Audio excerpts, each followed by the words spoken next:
अहिल्यानगर जिल्ह्यातल्या शेवगाव तालुक्यात एका अल्पवयीन मुलीचं अपहरण होतं। तिला एका खासगी संस्थेमध्ये डांबून ठेवलं जातं। आधी लग्नासाठी दबाव टाकला जातो आणि त्यानंतर अत्याचार होतो।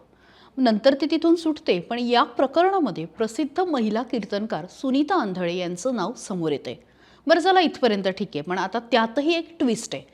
नेमकं प्रकरण काय आहे आणि सुनीता आंधळेंची यामध्ये काय भूमिका होती, अगदी सांगणार आहे पुढच्या काहीच मिनिटात। आता या सगळ्याबाबत मुलीच्या वडिलांनी काही यूट्यूब चॅनल्सना मुलाखती दिल्यात आणि त्यामध्ये त्यांनी काय म्हटलंय तर ही 19 वर्षीय मुलगी होती। शेवगाव जिल्हा आहे अहिल्यानगरमधला, तर तिथे ती घरी एकटीच होती। तिच्या शेजारच्या गावामधल्या जनाबाई आंधळे यांनी तिला शेतामध्ये चल म्हणून सोबत घेतलं। जुनी ओळख असल्यामुळे मुलगी सुद्धा त्यांच्यासोबत जाण्यास तयार झाली आणि पुढे आल्यानंतर एक चारचाकी गाडी जी काळ्या रंगाची होती ती समोर उभी होती। त्यामध्ये बसवायला तिला सांगण्यात आलं, मात्र तिने नकार दिला।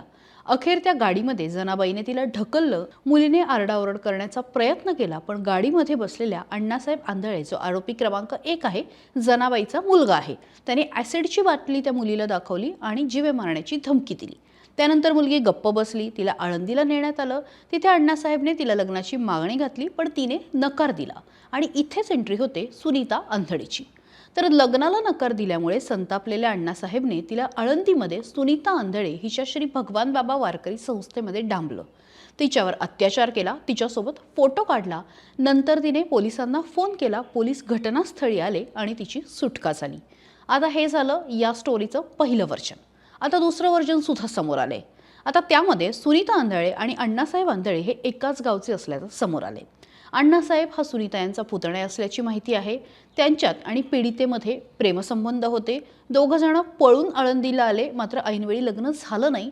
त्या वादामध्ये मुलीने मुलाविरोधात तक्रार दिली, मात्र मुलगा आपल्या काकूच्या म्हणजे सुनीता आंधळेंच्या आश्रमात जेव्हा प्रेयसीला म्हणजे होणाऱ्या सुनेला घेऊन गेला, तेव्हा त्यांनी कुठलाही आक्षेप न घेता तिथे ठेवून घेतलं असं सुद्धा सांगण्यात आलं। आता या सगळ्या मुद्द्यावरती आणि या दोन व्हर्जन्सवरती काही प्रश्न आहेत आणि त्याची उत्तरं शोधण्याचा आपण प्रयत्न करणार आहोत। आता पहिला प्रश्न, जर अपहरण आणि अत्याचार जूनमध्ये झाले तर तक्रार जुलैला का देण्यात आली? आता याचं उत्तर मुलीच्या वडिलांनी देताना सांगितलं, या प्रकरणामध्ये तिच्या सगळ्या कुटुंबाला संपवण्याची धमकी अण्णासाहेब आंधळेने दिली होती आणि म्हणून आम्ही घाबरून काही बोललो नाही असंही त्यांचं म्हणणं होतं। पण जेव्हा त्यांनी मुलीचं लग्न दुसऱ्या ठिकाणी ठरवायचा प्रयत्न केला, तेव्हा अण्णासाहेबने होणाऱ्या सोयऱ्यांना त्याचे आणि तिचे फोटो दाखवून आणि धमकवून ते लग्न मोडलं। आता डोक्यावरून पाणी जातंय असं त्यांना वाटलं आणि त्यांनी पोलिसांमध्ये तक्रार दिली।